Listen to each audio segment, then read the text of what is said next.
রক্তের সম্পর্ক আপন হয়, এটা তো হাড়ে হাড়ে বুঝে গিয়েছি। রক্তের সম্পর্ক যে আপন না।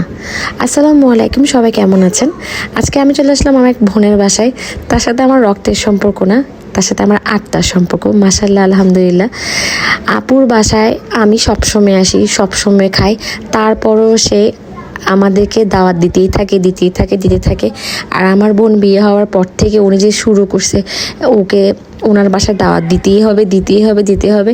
সেই জ্বালায় আর পারলাম না, শেষমেশ ওনার বাসায় চলে আসছি। আর ওনার বাসায় আসি না, আমরা আসলে এত রকমের খাবার করে, এত রকমের রান্না করবে, ভাত ছাড়া মনে হয় আমি ওনার বাসা থেকে কখনই আসি নাই।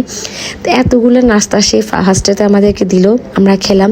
এরপর আমরা তো আবার চা খেতে অনেক পছন্দ করি, তাই আমাদের জন্য খুব মজা করে চা বানায়। ওনার আবার চা কিন্তু খুবই মজা। এরপর আমাদের বাচ্চারা অ্যাজ ইউজুয়াল তিনজন সুন্দর করে বসে বসে খেলা শুরু করে দিছে, কারণ আরেকটা আপু আসছিল, ওনাকে দাওয়াত দিছে। এরপর আমরাও গিয়েছিলাম। তোরা তিনজন দেখলাম সুন্দর করে ক্লে দিয়ে মানে ওরা গেম খেলতেছিল। ওনার বাসায় গেলে আমার অনেক ভালো লাগে, মাইন্ড রিফ্রেশ হয়।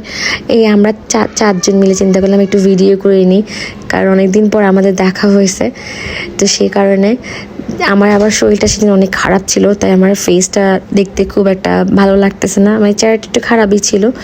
আর তিনজন দেখেন কি সুন্দর করে পোজ করছে ওরা তিনজন এত সুন্দর করে খেলাধুলা করলো, কোনো সাউন্ড করলো না, কিছু করলো না।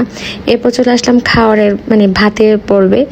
সে আমাদেরকে 5টা বাজে তার বাসায় নিয়ে গেছে, মানে 5টা-6টার মধ্যে চলে যেতে হবে, তাহলে আমরা নাকি ভালোভাবে খেতে পারবো, অনেক রকমের খাবার খেতে পারবো। সেজন্য আমরা আর্লি চলে গেছিলাম। বিকেলবেলা ফার্স্টে নাস্তা খাইছি। এরপরও দেখেন রাতে সে কত রকমের আয়োজন করছে, পোলাও থেকে শুরু করে মানে ভেজিটেবলস, চাইনিজ ভেজিটেবলস, তারপরে গরুর মাংস, এরপর হচ্ছে রোস্ট, এরপর হচ্ছে চিংড়ি, সালাদ, অনেক কিছু করছে। আর দেখেন ভাইয়া মাশাআল্লাহ আপুকে এত হেল্প করে কাজের মধ্যে। আমি একটু হালকা করে একটু ভিডিও করে নিয়েছি, পরে আমার ভিডিও দেখলে এখন আমাকে বকা দিবে।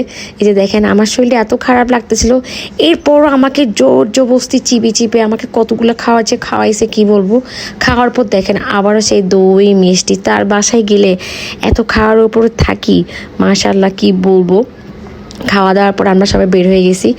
এরপর সবাইকে বিদায় দিচ্ছি, তাও আমাদেরকে আসতে দিচ্ছে না, বলে কিনা আজকে তার বাসায় থাকতে হবে। এরপর মিসমা জামাইকে উনি সালামি দিল।